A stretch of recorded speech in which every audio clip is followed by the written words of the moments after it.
निकाल लागल्यापासून अनेक राजकीय घडामोडींना वेग आलेला आहे। आता मुख्यमंत्री हा भाजपचाच होणार, त्यातल्या त्यात देवेंद्र फडणवीस हे मुख्यमंत्री होणार असं नाव आता निश्चित झालेलं आहे। मैदानाची देखील पाहणी करण्यात येते।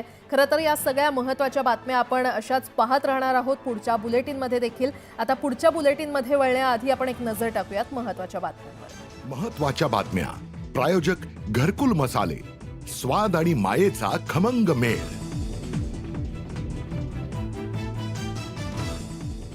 गिरीश महाजनांनी घेतली एकनाथ शिंदेंची भेट, दोघांमध्ये तब्बल 1 ते सव्वा तास चर्चा। महाजनांच्या भेटीनंतर शिवसेना शपथविधी सोहळ्यासाठी होणार सक्रिय।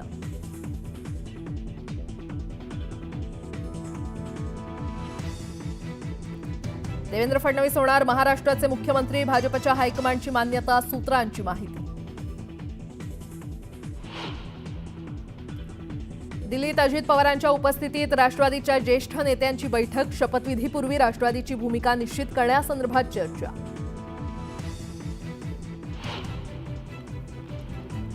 महायुतीच्या शपथविधीच्या तयारीचा महायुतीचे नेते आझाद मैदानावर जाऊन घेणार आढावा। सोहळ्याला 40,000 लोक राहणार उपस्थित, लाडक्या बहिणींना असणार विशेष आमंत्रण। अजितदादांप्रमाणे एकनाथ शिंदेंचाही योग्य सन्मान करा, दीपक केसरकरांची मागणी। गृहमंत्रीपदावर अजूनही शिवसेना ठाम असल्याची चर्चा। एकनाथ शिंदे महापरिनिर्वाण दिनाच्या तयारीचा घेणार आढावा। वर्षावर दुपारी 2 वाजता महत्त्वाची बैठक, फडणवीस आणि अजित पवार उपस्थित राहण्याची शक्यता।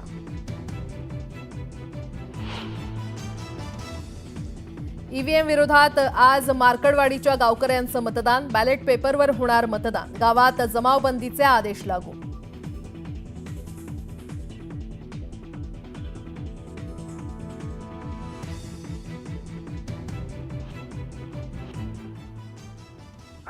आम्हाला उत्तमरावांना बोलवून घेतलं आणि बोलवून घेतल्यावर मार्कडवाडीचं मतदान एवढं कसं वायपट गेलं, वाया कामन गेलं। मला कवाज मार्कडवाडी सोडित नाही, तर मशीनचा दोष आहे बरं का। इतकं पळाला पैसे भरणे। मार्कडवाडी गावकऱ्यांचा सवाल, मतदान कशासाठी? मतदानाआधी राम सातपुतेंनी व्हायरल केली ऑडिओ क्लिप।